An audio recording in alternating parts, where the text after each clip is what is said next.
Ser ou não ser, eis a questão.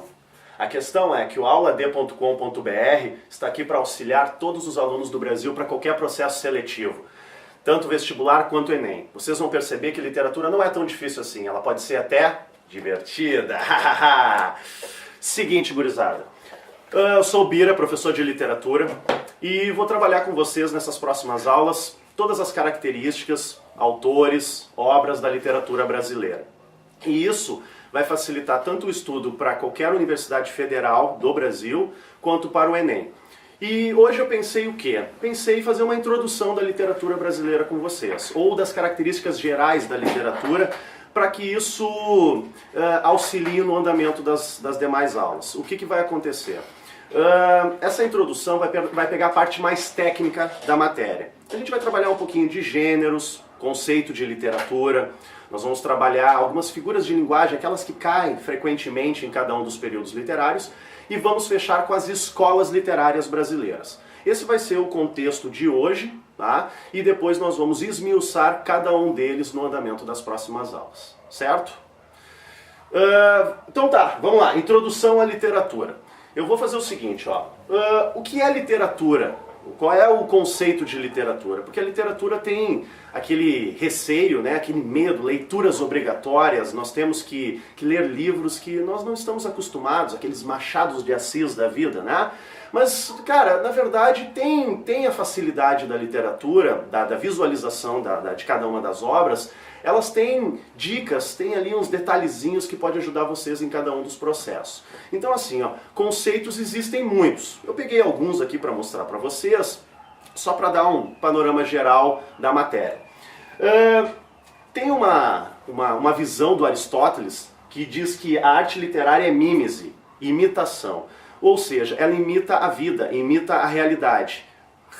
No realismo ou na ficção, mas imita a realidade. Ela pode ser engajada, pode usar do humor, da paródia, né? Pode usar dos sentimentos, a subjetividade, mas no geral a gente sabe que a literatura trata de algum contexto em que esse autor está inserido. Então a gente tem que entender um pouco da biografia desse autor, entender a história, né, daquele momento, ou seja, aquele contexto que ele está inserido, e aí a obra não fica tão difícil assim, ok? Outras visões da arte literária é saber usar a língua artisticamente, deixando transparecer a beleza, a harmonia, o estilo próprio de cada autor. Eu acabei de falar sobre isso, né? Escrever um texto em busca da beleza estética dentro de um determinado contexto. Contexto sempre contexto histórico, tá, pessoal? Então, na verdade, é a arte da palavra, né? Só não esqueço que nem sempre houve escrita. Então a literatura, por vezes, no seu início, era oral, a tradição oral. Então agora, a partir do momento que aparece a escrita, vai para o papelzinho os textos, ok? Então, basicamente é isso sobre a literatura. Só não esquecendo, pessoal, que diferente das demais disciplinas, que são ciências, a literatura, ela, além de uma disciplina, ela é uma arte. Não esqueçam disso, uma arte, tá? Então, vamos fazer o seguinte. Literatura, todo texto pode ser considerado um tipo de literatura, mas a literatura arte plástica, ela tem uma linguagem própria. Que linguagem é essa? Se vocês notarem aqui, ó, na nossa TVzinha, linguagem conotativa. Tá? O que é a linguagem conotativa? É aquela linguagem que tem múltiplas interpretações. Ou seja, cada pessoa vai interpretar uma passagem de um texto conforme as suas características, a sua bagagem, o seu tempo de vida, a sua leitura, enfim, as suas informações no seu determinado contexto, ok? Qual é a diferença então da linguagem conotativa para a linguagem denotativa? A denotativa são todos os demais textos informativos. Por exemplo, uma receita de bolo, ou então uma bula de remédio. São textos que tu vai lá e só tem uma interpretação.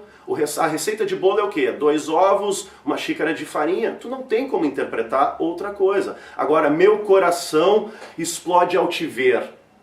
Pô, tu pode interpretar muitas informações nessa frase. Então a linguagem é conotativa. Não esqueçam, linguagem literária conotativa é uma linguagem pessoal, única, exclusiva, tá? E uma linguagem que sempre está inserido sentimentos. Sentimentos de quem está passando para nós, ok? A linguagem denotativa é uma linguagem impessoal, direta, objetiva. Não tem muitas interpretações, normalmente uma somente, tá? E é uma linguagem informativa, apenas para passar informações para nós. Tranquilo, gurizada? É isso aí? Então tá. Outra coisa importante aqui. Vamos para cá.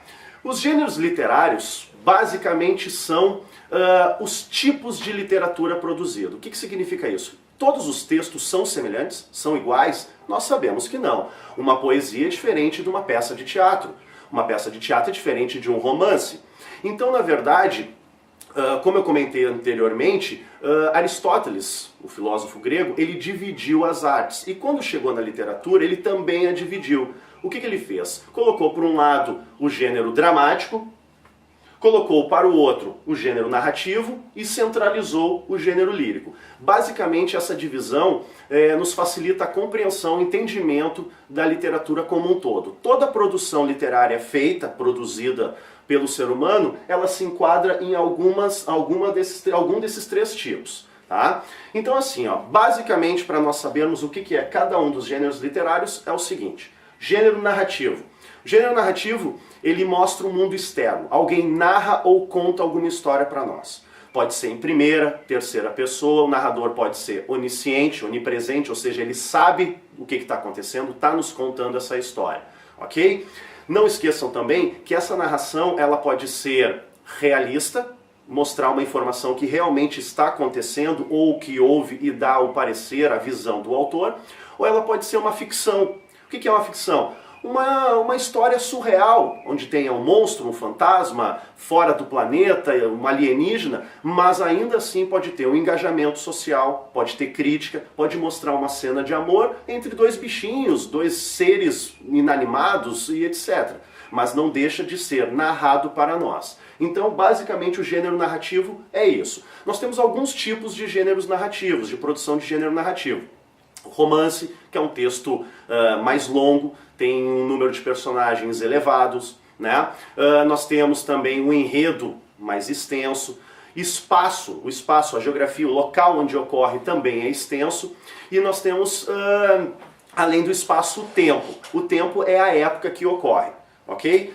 A época pode ser um dia, né, 24 horas, pode ser um ano, ou como, por exemplo, O Tempo e o Vento, do autor Érico Veríssimo, que é a formação do Rio Grande do Sul, 250 anos. Ok? Nós temos o conto e a novela, que são dois tipos de narrativas menores em comparação ao romance. Tem menos personagens, né? O espaço-tempo é mais curto, é reduzido, e o tempo é variável. Tá? Nós temos também a fábula. A fábula é uma narrativa interessante que normalmente os personagens são bichinhos. Tá? Porque a fábula tem como cunho uma lição de moral. Fábulas normalmente são direcionadas a crianças, uma história de niná que passa alguma informação. Ok? Recentemente tem uma discussão sobre crônica. Aonde é que nós inserimos a crônica? Como ela não é lírica, ela não é dramática, daqui a pouco a gente pode encostar ela, com boa vontade, ali no gênero narrativo. Mas na verdade é um a par, tá? Vou fazer um asterisco aqui. A crônica é um texto curto, normalmente pessoal, uma visão do cotidiano. Muitas vezes ele é até banal, pode ser de tom político, como pode ser de tom de humor, né? Sem problema algum. Nós temos um grande cronista no Rio Grande do Sul chamado Luiz Fernando Veríssimo, né? Bem conhecido e reconhecido mundialmente, diga-se de passagem. Mas, como tu não consegue inserir ele dentro de um desses três gêneros, deixamos ele, né, de ladinho, ok? Narrativo, basicamente é isso que nós precisamos saber, tá? Uma história narrada ou contada para nós. Feito? Gênero lírico. Cara, aqui vem o grande problema, né, dos gêneros literários. Por quê? Porque o gênero lírico está diretamente ligado à poesia, pessoal. E a gente sabe que poesia é difícil, é complexa. Por quê? Porque mexe com a subjetividade. Ou seja, o autor ele tenta externar para nós algo que ele está sentindo, algo que ele está pensando naquele momento, naquele contexto que ele vive. E aí entra a linguagem conotativa que nós estávamos falando. Nós, os interlocutores, quando nós vamos ler um poema, ele fica mais complicado. Por quê? Porque a gente tem que tentar entender, tentar chegar próximo àquele sentimento, aquilo que ele está sentindo no momento que ele transpôs para o papel. Então por isso que poesia é difícil. E tem mais um outro probleminha. O fazer poético, ele tem regras. Rimas, estrofação, métrica, que é digamos assim, a receita de poesia, de quem quer fazer um grande soneto, de quem quer fazer um verso alexandrino, uma redondilha maior, uma redondilha menor. Tem pessoas que pregam a forma, além do conteúdo, ou seja, tu vai usar uma cena da tua vida que tu está passando um certo momento melancólico e mesmo assim quer colocar dentro de um soneto. O soneto, a gente sabe que tem 2 quartetos, 2 tercetos, são 14 versos, e tem rimas, normalmente rima AB, AB, e outra, os versos normalmente são decassílabos, tem que ter 10 sílabas poéticas. Então, além do conteúdo, nós temos o problema também da forma, que deixa a poesia um pouco mais difícil. Para terminar, o gênero lírico também está diretamente ligado ao eu lírico, ou seja, o que eu sinto, o que eu penso, é o eu interior. E um detalhezinho interessante é que dentro da poesia existe ritmo, pessoal, musicalidade. Então o poema não pode ser lido de qualquer forma. O poema tem que ser lido dentro de um determinado ritmo estabelecido pelo autor e por essas regras. Então junta todas essas informações, poesia fica o quê? Um pouco mais complexa, um pouco mais difícil. Mas no andamento das aulas eu vou mostrar para vocês que não é tão difícil assim quando nós formos analisar alguns poemas de alguns poetas e até mesmo leituras obrigatórias de universidades Brasil afora. Vou dar dicas para vocês para essa leitura, certo? E para fechar os gêneros literários, nós temos o gênero dramático. Vem de drama, ação. Qual é a principal produção do gênero dramático? Teatro. Então, teatro é encenação, atos, pessoas que encenam para nós as histórias, ok? Temos alguns tipos de gênero dramático, né? A comédia, que faz uso do humor, a tragédia, normalmente com um final surpreendente, trágico, né? Chocante, de impacto. Nós temos os autos. Autos são pequenos teatrinhos religiosos que tem como cunho pedagógico, didático, conversão, catequese. Nós vamos na próxima aula conversar sobre os jesuítas. Eles usavam os autos para se comunicar e trazer o selvagem, o índio, para a cultura do homem branco, o homem europeu.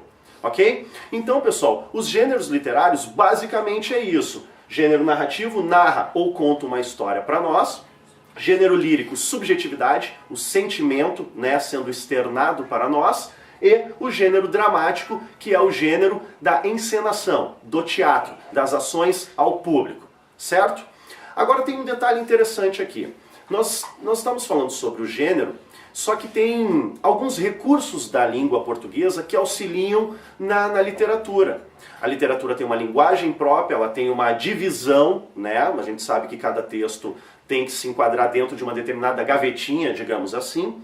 Mas existem recursos da língua portuguesa que auxiliam os escritores no seu fazer literário, na sua produção literária. A gente chama de figuras de linguagem.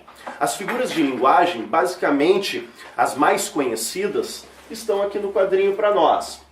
As famosas metáforas, né? Os famosos pleonasmos, que auxiliam o autor nas suas ideias que querem transparecer. Não esqueçam, pessoal, que as figuras de linguagem, eles dão exatamente esse tom conotativo para a literatura, porque elas permitem tu criar interpretações pessoais. Né? Eu aqui vou interpretar essa frase de uma forma, tu aí vai interpretar de outra forma. E está livre para isso. Esse é o lado legal das artes, da literatura e da linguagem conotativa. Estamos livres para pensar, para interpretar, para se identificar ou até mesmo não se identificar, não gostar. Então a linguagem conotativa permite isso para nós. Isso é legal, isso é bacana, eu gosto muito disso. Uso no meu dia a dia, inclusive. Ok? Algumas das figuras aqui importantes, reconhecidas e que frequentemente estão dentro de cada escola literária e que os autores fazem uso, está a metáfora. O que é a metáfora? A metáfora nada mais é do que um tipo de comparação, mas uma comparação que está subtendida. O que significa isso? Ela não usa aquela partícula como. Olha esse versinho aqui do Manuel Bandeira. Meu verso é sangue. Não, se não fosse uma metáfora, se fosse uma comparação, como é que apareceria? Meu verso é como sangue. Então não apareceu a partícula como, o nexo como, vira uma metáfora. Então toda a informação que é passada para nós, que tem uma comparação subtendida, fica no ar, fica nas entrelinhas, a gente chama de metáfora, certo? Outra figura de linguagem bem conhecida, o pleonasmo. O pleonasmo, corriqueiramente a gente usa no nosso dia a dia o subir para cima, o descer para baixo, a redundância, né, pessoal? Mas daí tu pensa assim, o que a redundância vai ajudar um autor na literatura, né, um escritor? Bom, pessoal, a redundância nada mais serve para quê? Para realçar, para dar ênfase, né? Então quando ele bate na tecla é porque aquela informação é importante mesmo, ok? Então, por exemplo, olha esse exemplo de pleonasmo aqui do Vinícius de Moraes, grande escritor e grande compositor da música brasileira, né? E rir meu riso e derramar meu pranto. E rir meu riso. Claro, cara, quando tu ri o teu riso, o teu sorriso, né? Mas ele está dando ênfase. Não é qualquer rir, não é qualquer riso, é aquele riso. Um riso importante para esse Vinícius de Moraes. Alguém tem um riso muito interessante para ele, ok? Outro tipo de figura de linguagem importante, antítese. Antítese está diretamente ligada a opostos, ideias, informações opostos. Tá? Subir, descer, para cima, para baixo. Olha esse textinho aqui do Olavo Bilac. Morreu, tu viverás nas estradas que abristes. Morrer e viver, na mesma oração, na mesma frase. Ele tão quente, ela tão fria. Informações contrárias nós chamamos de antítese. Ok? Vamos para a próxima então? Mais algumas figurinhas de linguagem bem bacanas aqui.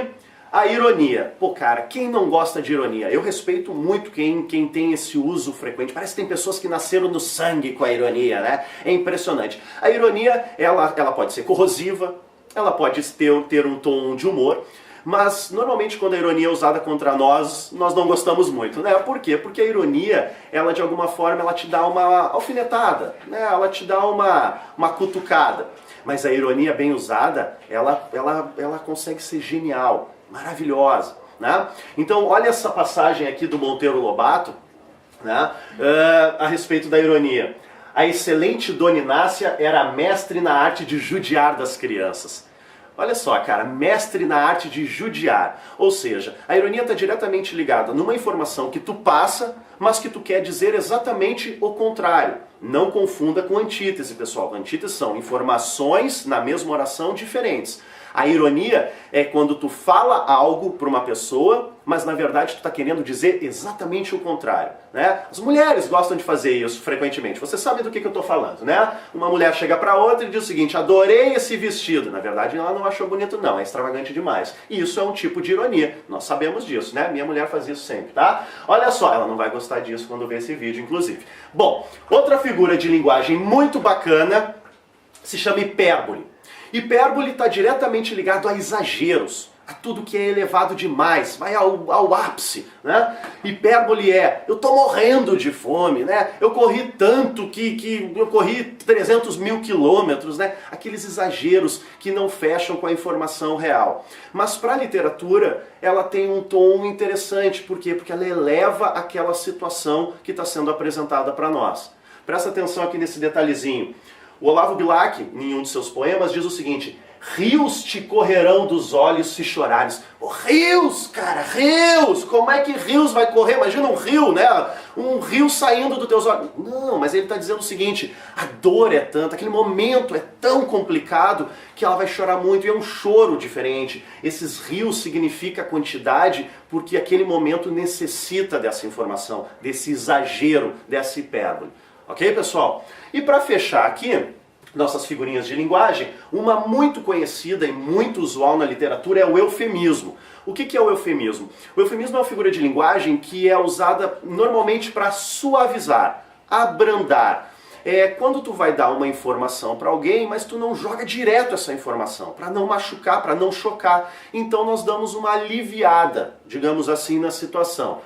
Imagina uma situação no hospital. né? Um médico chega para a família e diz assim, olha, o teu familiar bateu as botas, morreu, né? Foi pro inferno. Não, ele não vai dar essa informação para ti. Ele vai chegar e vai dizer como? Olha, infelizmente não resistiu, nós fizemos de tudo, né? Mas não podemos salvá-lo. Então ele abrandou a situação, porque é uma situação diferenciada, difícil, que a pessoa está ali com seus sentimentos à flor da pele, tá? Olha esse exemplo aqui do Álvares de Azevedo. Eras uma estrela divina que ao firmamento voou. Bom, uma estrela divina que ao firmamento voou. Acabou de dizer para nós o quê? Que alguém morreu, alguém faleceu, né? Mas ele não chegou, ele poderia dizer para nós, olha, essa bela pessoa, essa minha namorada, paixão da minha vida, morreu. Não, né? O que ele disse? Ao firmamento voou, ok? Então, as figuras de linguagem, temos muitas figuras, eu dei uma passada rapidamente aqui em algumas, aquelas consideradas importantes, as mais usuais pelos autores da literatura, justamente para nós darmos uma lembrada. Não esqueçam que essa é uma aula de introdução. Como ela é de introdução, a gente vai dando só uns tópicos, uns lembretes para vocês. Tranquilo, gurizada? Bom, agora nós temos um detalhe muito importante aqui. A parte técnica, basicamente, da literatura nós já fizemos. Né? Uma partezinha rápida aqui, objetiva, direta, para dar uma lembrada na situação literatura na nossa vida. Agora nós vamos estudar uma coisa chamada escolas ou períodos literários. Pessoal, a literatura brasileira ela é dividida, conforme a sua época, o seu contexto, em escolas ou períodos literários. O que são isso? São movimentos literários que estão inseridos dentro de um determinado contexto histórico, ou seja, de uma época, de um século, de 10, 20, 50 anos, enfim, aonde tem um número X de autores com a sua produção literária, e esses autores de mesma época, de mesmo contexto, têm afinidades, têm características semelhantes. Só que não esqueçam que cada autor tem a sua particularidade, a sua idiosincrasia, né, as suas características pessoais. Mas, no geral, apresentam informações semelhantes, características semelhantes. Então está aqui as nossas próximas aulas. Vou dar uma passada rápida aqui só para dar uns tópicos rápidos em cada um. O que nós vamos estudar, por exemplo, na nossa próxima aula? A literatura de informação. O que é a literatura de informação? Século XVI, os anos de 1500. Os anos de 1500 a gente sabe que é a época da descoberta do Brasil. Nós vamos conversar sobre isso na próxima aula, né? Nós temos aqui a Carta de Pero Vaz de Caminha, nossa certidão de nascimento, né? O primeiro texto escrito nesta terra, nessa terra que logo depois vai se chamar Brasil, né?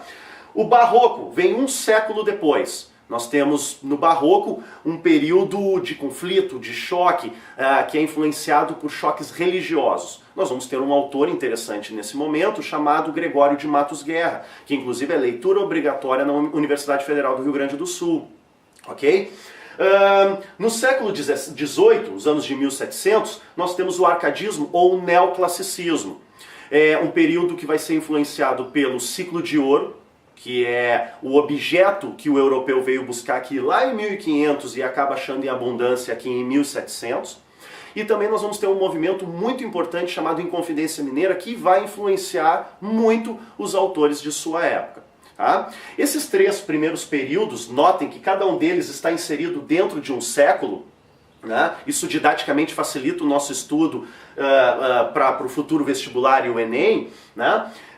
É chamado de época colonial ou período colonial brasileiro. Vocês sabem, vocês vão estudar em História do Brasil, aqui pelo aulaad.com.br, vocês vão, é uma época que vocês vão bater na tecla colônia, Brasil colônia de Portugal. Ok? Então esses três períodos nós vamos analisar cada um dentro do seu século, com os seus autores e as suas obras, e respectivas características. Certo? Seguindo aqui nas escolas literárias, nós vamos sair da era colonial e vamos ir para a era nacional. Pessoal, todos esses períodos da literatura brasileira agora estão inseridos dentro de um momento chamado nacional. Por quê? Porque a partir do século XIX, ou os anos de 1800, nós temos a chegada da família real, o Império Brasileiro, que vocês também vão se aprofundar em História do Brasil. Então, como nós temos um imperador aqui, a família real aqui, a independência do Brasil, se cria uma ideia de nação, nacionalismo. Então, a partir do romantismo, que é o primeiro período da primeira metade do século XIX, começa a nossa era nacional. ok? O romantismo está diretamente ligado a se apegar a essa terra e aos sentimentos, ok? Nós temos várias fases da poesia, né? Nós temos o romance romântico, nós temos o teatro romântico, e nós vamos analisar cada um deles, ok? Primeira parte do século XIX, ou primeira metade do século XIX, certo? Logo depois, ainda no mesmo século, vai ter o realismo e o naturalismo. Também temos o impressionismo. Esses três períodos, ou escolas literárias, eles vão ocupar a segunda metade do século XIX. E eles estão diretamente ligados por uma característica que é antirromântico. Ou seja, não serve mais as características do romantismo, e sim mostrar a realidade, né? Mostrar com verossimilhança, mostrar a realidade como ela é. Aí vai aparecer um grande escritor, o maior escritor do século XIX, um dos maiores escritores da literatura brasileira, chamado Machado de Assis, que também tem leitura obrigatória aqui na Universidade Federal do Rio Grande do Sul. E frequentemente é leitura obrigatória ou questões em todas as universidades Brasil afora. E cai também muito no Enem. Enem adora Machado de Assis. Quem não adora Machado de Assis? Né? Nós gostamos, eu sei que tu gosta também. Né? Cara, ainda no século XIX, mas mais pro finalzinho, assim, digamos lá os últimos 15, no máximo 20 anos do século XIX, vão aparecer dois períodos literários na poesia. O parnasianismo e o simbolismo. Dois períodos literários que se confrontam. O parnasianismo produz no Rio de Janeiro, tem como figura central Olavo Bilac, e o simbolismo ele sai do eixo central, sai da capital Rio de Janeiro. Ele vai mais para Santa Catarina, Rio Grande do Sul, interior de Minas Gerais, que mais se aproxima ali da capital. Como temos como figura principal no simbolismo Cruz e Souza. Nós vamos nos aprofundar neles, fiquem tranquilos. Outra coisa, são dois períodos literários poéticos, líricos, como eu falei para vocês. Então nós vamos analisar os poemas deles e vocês vão ver que não é tão chato assim, não é tão difícil. Eu vou dar umas dicas que vai auxiliar muito vocês. Tranquilo? Para fechar, pessoal, nós temos o pré-modernismo. Notem que eu botei um asterisco aqui. E ele é o único que tem uma data também já pré-estabelecida, de 1900 a 1922. O que significa isso? De todas as escolas que nós vimos, e depois vamos ver o modernismo, o pré-modernismo é a única que não é uma escola literária, não é um movimento literário. E sim é um momento histórico onde muitos autores diferentes, com características diferentes, e o que assemelham-se neles, em cada produção de cada um deles, é o regionalismo. Por isso que nós não chamamos de escola literária. Nós chamamos de um contexto histórico. 22 anos onde inúmeros autores de gabarito produziram, né, mas não é considerado uma escola literária, ok? E notem também que a partir de 22 até os dias atuais vai adentrar o modernismo. Nós vivemos o modernismo hoje, né? Tem quem chame também de literatura contemporânea, mas ainda estamos dentro do modernismo.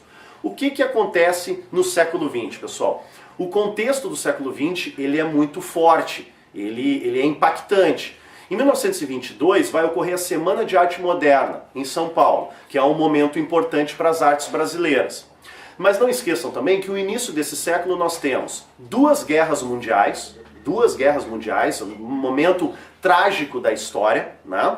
Nós temos também a ditadura Vargas aqui no Brasil, logo após, e nós vamos ter, mais para o final do século, a ditadura militar.